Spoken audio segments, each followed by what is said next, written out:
오순절 사랑훈련학교 주일 예배에 나오신 여러분을 사랑하고 축복합니다. 이 시간 하나님을 전심으로 찬양하며 나아갑시다.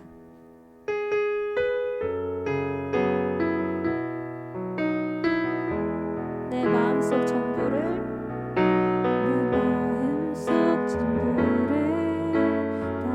다시는 주님 나 당신께 숨길 것 하나 없네.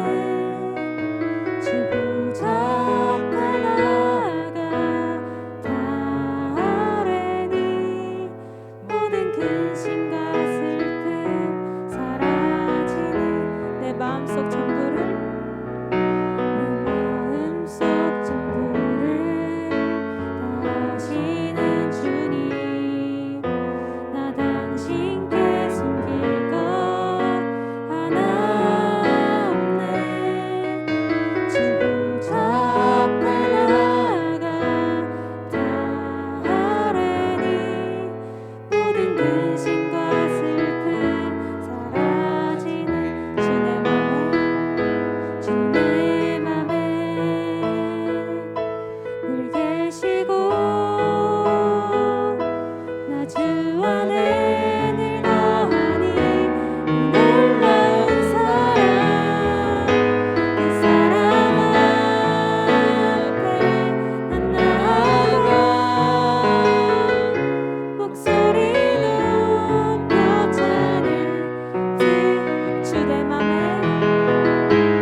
신앙 고백하시겠습니다.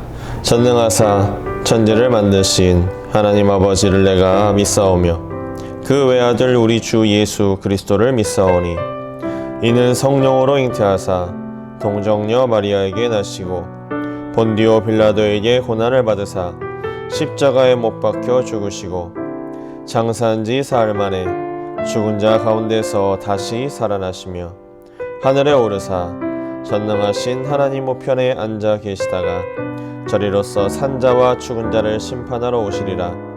성령을 믿사오며 거룩한 공회와 성도가 서로 교통하는 것과 죄를 사하여 주시는 것과 몸이 다시 사는 것과 영원히 사는 것을 믿사옵나이다. 아멘.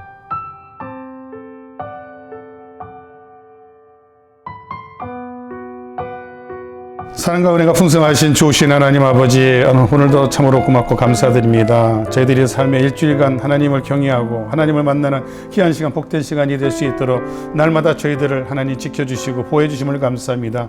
2022년도에 하나님 이 새해를 하나님께서 헛되이 보내지 않도록 저희들을 아버지 불러주시고 오순절 사랑 훈련학교가 하나님 지금 멈춰있는 지 2년이 넘었습니다. 이 와중에 하나님 저희들이 아버지 봉사자들과 또 아버지 참가자들이 모여서 훈련 과정을 하나님 했던 지가 참으로 아쉽고 오래돼서 얼굴마저 잊어버리는 그런 과정이 되어버리고 모든 게 아버지 무능력해버린 이런 과정 속에 하나님 독수 같은 셈을 허락하여 주셔서 저희들이 사모하고 기도하는 모든 그 과정을 하나님께서 열어주시옵소서.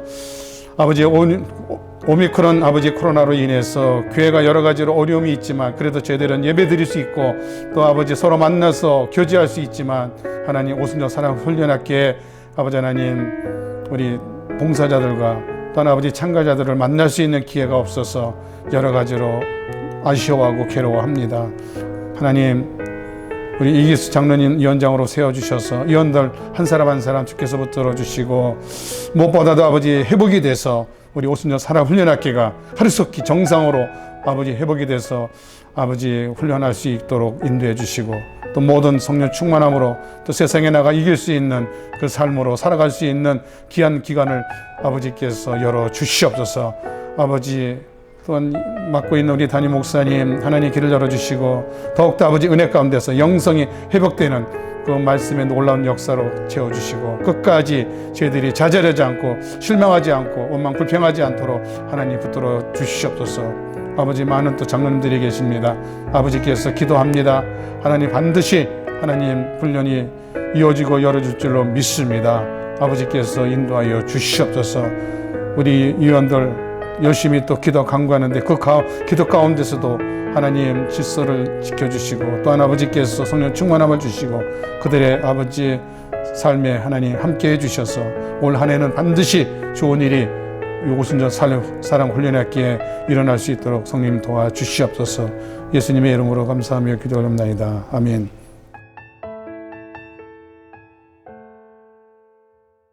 하나님 말씀 보도록 하겠습니다. 호세아 6장 1절에서 3절 말씀을 보도록 하겠습니다. 제가 봉독하겠습니다. 호세아 6장 1절에서 3절 말씀을 제가 봉독하겠습니다. 오라 우리가 야훼께로 돌아가자. 야훼께서 우리를 찢으셨으나 도로 낫게 하실 것이요 우리를 치셨으나 싸매 주실 것임이라. 야훼께서 이틀 후에 우리를 살리시며 셋째 날에 우리를 일으키시리니 우리가 그의 앞에서 살리라. 그러므로 우리가 야훼를 알자. 힘써 야훼를 알자. 그의 나타나심의 새벽빛같이 어김없나니 비와 같이 땅을 적시는 늦은 비와 같이 우리에게 임하시리라 하니라. 아멘. 할렐루야. 오순절 사랑훈련학교에 오신 여러분들을 주님 안에서 사랑하고 축복합니다. 이 시간에 하나님의 놀라운 은혜가 저와 여러분 가운데 있을 줄로 믿습니다. 감리교회 그 창시자가 있습니다. 존 웨슬리라는 사람이 있었는데요. 이 사람에 대해서 잠깐 이야기를 나누고자 합니다. 그는 생전에 일기를 많이 썼습니다. 그 중에 많은 일기들이 있지만 1738년에 5월 24일 일기를 썼던 일기가 있는데요. 그 일기를 잠깐 나눠보고자 합니다. 읽어보겠습니다. 그날 밤 나는 마지못해 올더스게이트가에서 열리는 집회에 참석했다. 누군가가 루터의 로마서 주석 서문을 읽었다. 8시 30분쯤으로 기억한다. 그는 그리스도 안에서 믿음을 통하여 우리 마음에 역사하시는 하나님이 어떤 변화를 일으키시는지 서술하였다. 그때 난 마음이 이상하게 뜨거워짐을 느꼈다. 그리스도를 의지하고 오직 그리스도만이 구원을 주시며 그분이 내 죄를 없애시고 죄와 죽음의 법에서 나를 구원하셨음이 마음으로 믿어졌다. 여기까지입니다. 하나님께 살아있는 믿음을 어떻게 가질 수 있는지를 오랫동안 이 존 웨슬리는 좀 고민해 왔습니다. 근데 이제 이런 경험을 통해서 웨슬리는 믿음이라는 게 획득하는 게 아니라 하나님이 우리에게 주시는 것임을 이런 경험을 통해서 깨닫게 되었습니다. 웨슬리는 그 누군가의 외침을 들었습니다. 그리고 그 외침이 존 웨슬리의 삶을 바꾸는 결정적인 전환점이 되었습니다. 저와 여러분 가운데서도 이러한 외침이 있었을 겁니다. 다 같이 이 외침을 한번 생각해 보면서 오늘 제목 말씀은 선지자 호세아의 외침이라는 제목으로 말씀을 나눠보도록 하겠습니다. 호세아는 멸망을 눈앞에 둔 시대를 살아가는 예언자였습니다. 호세아 선지자는 BC 750년 북왕국이 멸망한 BC 722년경까지 그 북이스라엘에서 활동을 했던 선지자이기도 합니다. 당시 여로보암 2세가 죽었고 그리고 난 후에 이스라엘 하나님 보시기에 가장 폐역했던 상황이었습니다. 호세아는 그 4장 1절에서 2절 말씀을 통해서 이렇게 표현합니다. 이스라엘 자손들아 야의 말씀을 들으라. 야께서 이 땅 주민과 논쟁하시나니 이 땅에는 진실도 없고 인애도 없고 하나님을 아는 지식도 없고 오직 저주와 속임과 살인과 도둑질과 간음뿐이요 포악하여 피를 뒤이음이라. 이러한 상황 가운데 있는 하나님의 백성을 향해서 호세아는 외치고 있습니다. 첫 번째로 호세아 선지자는 오라 우리가 야훼께로 돌아가자라고 말하고 있습니다. 호세아서 6장 1절의 말씀을 보면은 오라 우리가 야훼께로 돌아가자. 야훼께서 우리를 찢으셨으나 도로 낫게 하실 것이요 우리를 치셨으나 싸매어 주실 것임이라 라고 말씀하고 있습니다. 이 말씀은 그 하나님의 백성이 좌절 속에서 고난을 당하면서 길을 찾지 못하고 헤매이고 있을 때 하나님이 그 선지자를 통해서 그 백성들이 던져준 첫 번째 메시지입니다. 좌절 상황에 있는 그 칠흑 같은 상황 가운데서도 반드시 길이 있다는 것입니다. 그 길은 우리가 야훼께 돌아가는 것이기도 합니다. 돌아가면 야훼께서 우리를 찢으셨지만 도로 낫게 하실 것이고 우리를 치셨지만 싸매어 주신다고 하셨습니다. 호세아는 무엇보다도 우리가 야훼께로 돌아가자라고 강조하고 있습니다. 이것이 무엇을 의미할까요? 다시 말씀을 드리자면 이제 하나님의 길에서 그 벗어난 곳으로부터 야훼 하나님께로 돌아가자는 것입니다. 그거는 말로만 하지 말고 내 의지와 결단을 통해서 행동으로 옮기라는 말이기도 합니다. 이제 이 백성에 필요한 것은 무엇일까요? 바로 의지라고 할 수 있습니다. 하나님께로 돌아가는 결단을 촉구하고 있는 것입니다. 이제는 더 이상 하나님을 거역하지 말고 하나님을 거역하는 삶의 종지부, 끝을 맺어야 된다는 것입니다. 하나님이 우리 찢고 치신 것은 우리의 불순종입니다. 우리 배반 때문입니다. 이것 때문에 하나님이 진노하신 까닭이라는 것을 호세아는 말하고 있습니다. 그러므로 우리가 다시 그 품에 안겼을 때 하나님은 싸매어 주시고 낫게 해주실 것입니다. 당시 이스라엘 백성들은 하나님을 전혀 모르는 백성이 아니었습니다. 모세 시대부터 지금까지 하나님이 그 개인과 민족에게 어떤 은혜를 베푸셨을까요? 하나님의 그 말씀과 율법이 무엇을 요구인지는 모르지는 않았어요. 이 이스라엘 백성들이.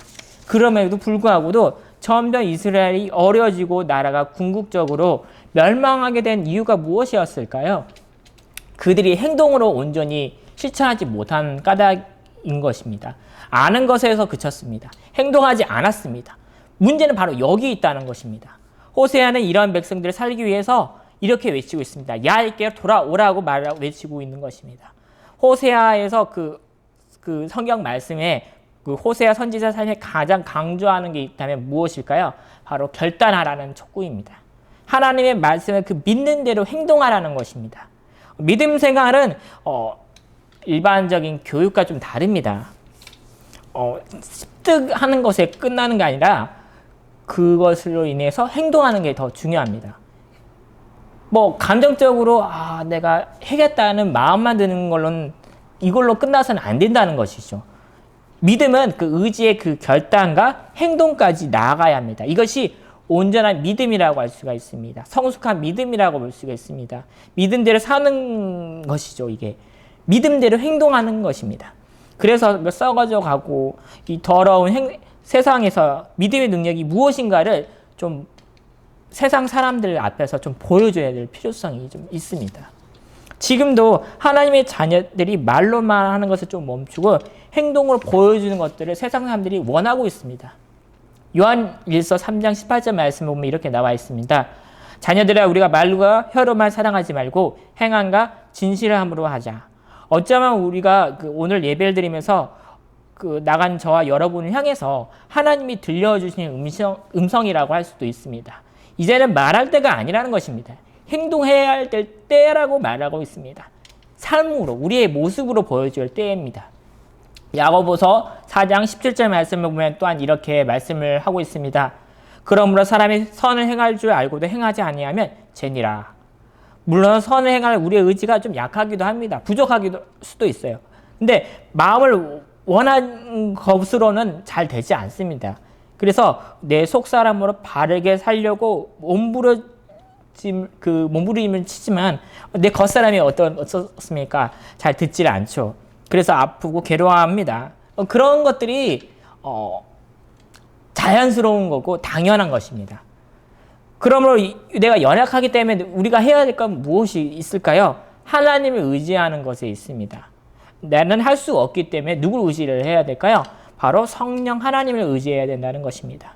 주님은 나를 이끌어 주시고 점점 나를 강하게 단단하게 만들어 주실 것입니다. 약한 나를 인정하고 나를 강한 나로 세우시기를 원하시는 하나님을 믿어야 됩니다. 그리고 하나님을 바라보아야 합니다. 그리고 마음을 강하게 하고 담대히 한 걸음 한 걸음 믿음 가운데 나아가야 합니다. 골로새서 3장 23절 말씀을 보면 이렇게 말씀하고 있습니다. 무슨 일을 하든지 마음을 다하여 주께 하듯 하고 사람에게 하듯 하지 말라라고 말씀하고 있습니다. 이러한 자세를 잊지 말아야 합니다. 둘째로 선지자 호세아는 야일을 힘써 알자라고 말하고 있습니다. 호세아서 6장 3절 말씀을 보면 그러므로 우리가 야일을 알자 힘써 야일을 알자 그의 나타나심은 새벽빛같이 어김없나니 비와 같이 땅을 적시는 늦은 비와 같이 우리에게 임하시니라 하니라 라고 말씀을 하고 있습니다.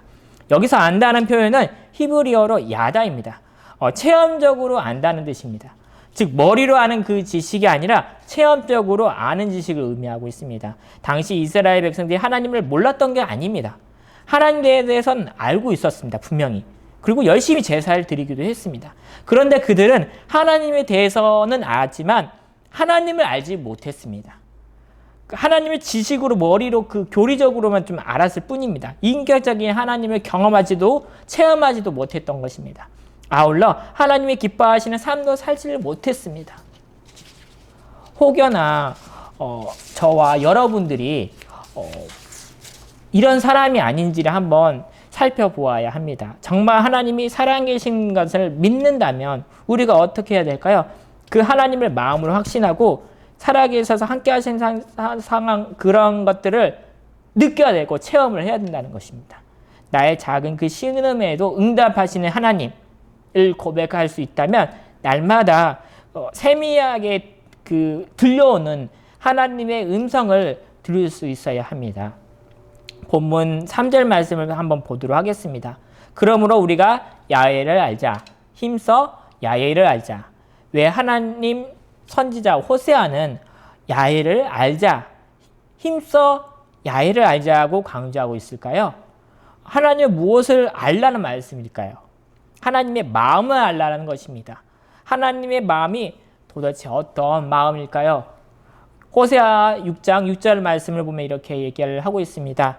나는 인애를 원하고 제사를 원하지 아니하며 번제보다는 하나님을 아는 것을 원하노라라고 말하고 있습니다. 여기서 인내는 무엇을 의미하냐면 히브리 말로 헤세드입니다. 이 헤세드들은 좀 다양합니다. 뭐 인내라고 볼 수도 있고 또 은혜, 자비, 또한 궁휼, 불쌍히 여김, 또 선한 일, 아름다움 등 여러 가지 의미로 한국말로 해석이 되는데요. 원래 헤세드는 남편과 아내 사이, 아버지와 아들 사이, 친구 사이, 손님과 주인 사이, 윗사람과 아랫사람 사이에서 서로가 서로를 대해서 마땅히 할 바를 잘 지킴이라는 뜻도 가지고 있습니다. 다른 말로 표현하자면 헤세드는 우리가 인생살이 중에서 인간관계에 있어서 반드시 지켜야 할 도리를 말하고 있는 것입니다. 호세아 6장 4절 말씀을 보면 에브라임아 내가 내게 어떻게 하랴, 유다야 내가 내게 어떻게 하랴, 너희의 인애가 아침 구름이나 시 없어지는 이슬 같도다 라고 말하고 있습니다.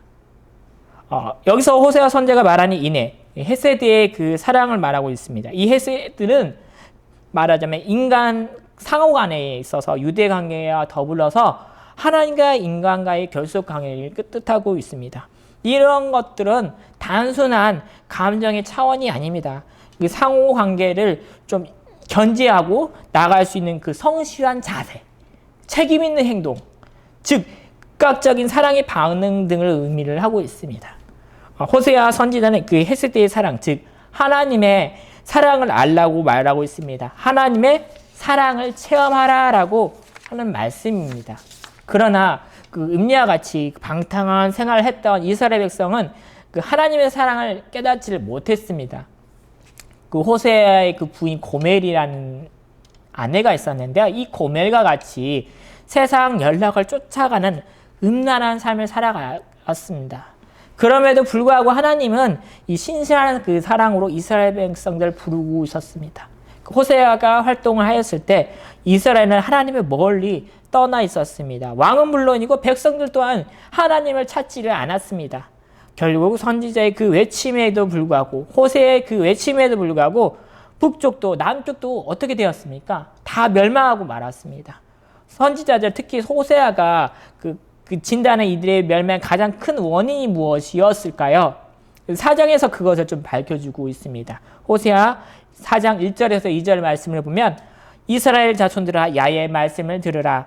야께서 이 땅 주민과 논쟁하시나니 이 땅에는 진실도 없고 인애도 없고 하나님을 아는 지식 없고 또 오직 저주와 속임과 살인과 도둑과 가는뿐이요 포악하여 피가 피를 이음이라.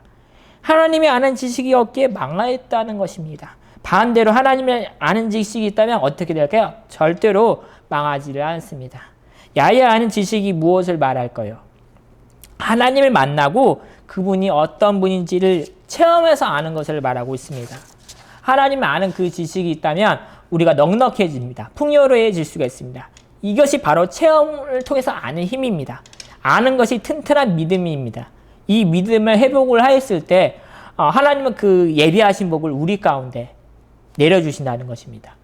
호세아 6장 3절의 말씀 보면 그러므로 우리가 야훼를 알자. 힘써 야훼를 알자. 그의 나타나심은 새벽빛같이 어김없나니 비와 같이 땅을 적시는 늦은 비와 같이 우리에게 임하시리라 하니라. 여기서 나오는 늦은 비는 그 3월, 4월에 내리는 비를 말하고 있습니다. 이스라엘은 우리와 계절이 좀 다릅니다. 이스라엘은 그 씨를 파종할 때는 몇 월이냐면 11월입니다. 이때 오는 비를 이른비라고 말하고 있습니다. 그리고 곡실이 다 연글었을 때, 맺어졌을 때, 열매를 맺었을 때 그때 내리는 비를 무엇이라 하냐면 늦은 비라고 하는데요. 3월, 4월에 내린 비입니다. 이때 내리는 비는 축복을 상징하고 있습니다. 하나님의 이 돌아온 백성에게 필요할 때마다 이른 비와 늦은 비를 내려주셔서 풍성하게 만들어 주실 것입니다. 호세아는 지금도 외치고 있습니다. 총체적인 위기 가운데 있는 저와 우리를 통해서 오라! 우리가 야훼께로 돌아가자. 우리가 야훼를 알자. 힘써 야훼를 알자. 하나님 앞에서의 결단과 사랑 체험을 강조하고 있습니다. 하나님을 원하지 않는 것이 있다면 단호하게 그걸 결단하고 누구의 누구에게 돌아가야 할까요? 야훼 하나님께 돌아와야 합니다. 그리고 야훼를 힘써서 만나야 합니다. 그분 만나서 그분이 어떤 분인지를 알아나가야 합니다. 하나님은 그 돌아온 백성에게 필요할 때마다 무엇을 드릴까요? 주실까요? 이른 비와 늦은 비를 내려주셔서 풍성하게 만들어 주실 것입니다. 기도하겠습니다. 사랑과 은혜가 풍성하신 하나님 아버지 감사합니다. 만세 전에 우리를 택정하여 불러주시고 하나님의 자녀로 삼아주신 것은 오직 아버지 하나님의 은혜인 것을 고백드립니다. 그러나 세상 속에서 살아가면서 하나님의 뜻을 온전히 따라가지를 못했습니다. 세상에 있는 우리의 육신의 정욕과 안목의 정욕과 이생의 자랑을 것들을 쫓아갔던 우리의 연약한 모습들을 하나하나 고백합니다. 저희들의 이러한 연약한 모습들을 벗어 던지고 이제부터라도 다시 한번 하나님께 돌아갈 수 있는 저와 오순절 사랑 훈련학교 우리 공동체가 되게 하여 주옵소서. 야훼라 하나님을 만나고 그분이 어떤 분인지를 온전히 알아갈 수 있는 우리가 되게 하여 주옵소서. 사랑과 은혜가 풍성하신 아버지 예수님의 이름으로 기도합니다. 아멘. 하늘에 계신 우리 아버지여, 이름이 거룩히 여김을 받으시오며 나라가 임하옵시며 뜻이 하늘에서 하늘에서 이루어진 것 같이 땅에서도 이루어지리라. 오늘 우리에게 일용할 양식을 주시옵고 우리가 우리에게 죄진 죄를 사하여 준 것 같이 우리 죄를 사하여 주시옵고 우리를 시험에 들게 하지 마시옵고 다만 악에서 구하시옵소서. 나라와 권세와 영광이 아버지께 영원히 있사옵나이다. 아멘.